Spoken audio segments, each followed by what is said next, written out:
ওকে, এই ভিডিওতে আমরা সামিপের সূত্র দেখব এবং সামিপ কী কারণে ব্যবহার করা হয় সেটাও দেখে নেব।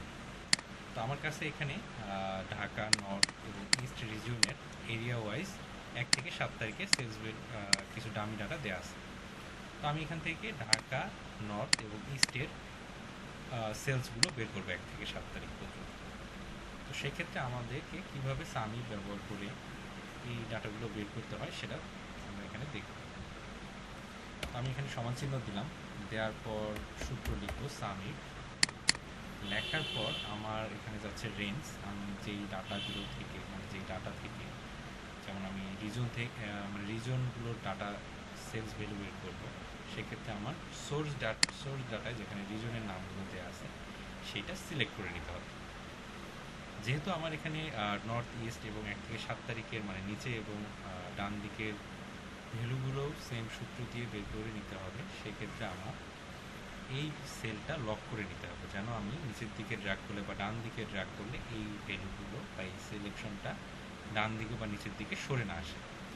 তো লক করার সিস্টেম হলো আমাদেরকে সেলগুলো ডলার সাইন দিয়ে সামনে এবং পিছনে ডলার সাইন দিয়ে লক করে নিতে হবে।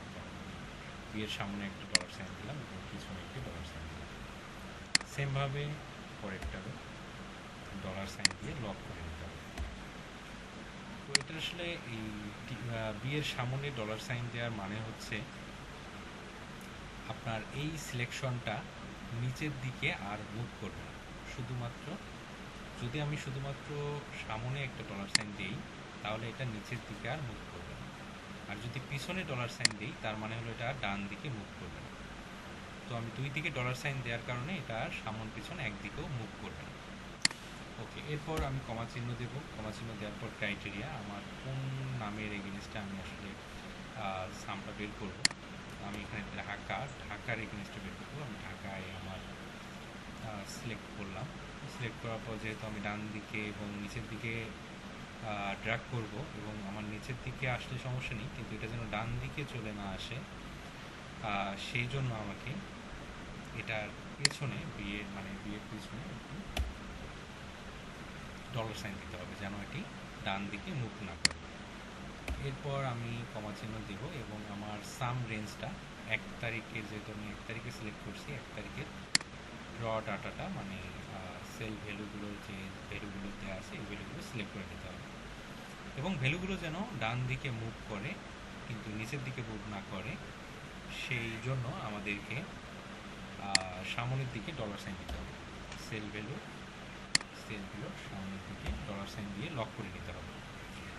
এখন এটা সামনের দিকে ডলার সাইন দেওয়ার মানে হচ্ছে এটা নিচের দিকে আসবে না, কিন্তু সামনের দিকে মুভ করবে। এরপর আমি যদি ইন্টার বাটনে চাপ দিই, তাহলে এটা সাম বের হয়ে আসছে। ঢাকা রিজিয়নের 1 তারিখের সাম বের হয়ে আসছে। আমরা দেখি একটু দুটো সিলেক্ট করে দেখা যাচ্ছে ৫০,২০০, এখানে ঠিক ৫০,২০০ চলে আসছে। আমি নিচের দিকে ড্র্যাগ করব এবং সামনের দিকে থেকে ড্র্যাগ করব, দেখা যাচ্ছে আমার পুরোটা 1 থেকে 7 তারিখের প্রত্যেকটা রিজিয়নের সেলস ভ্যালুগুলো চলে আসছে। ধন্যবাদ। এভাবে আমরা সামিট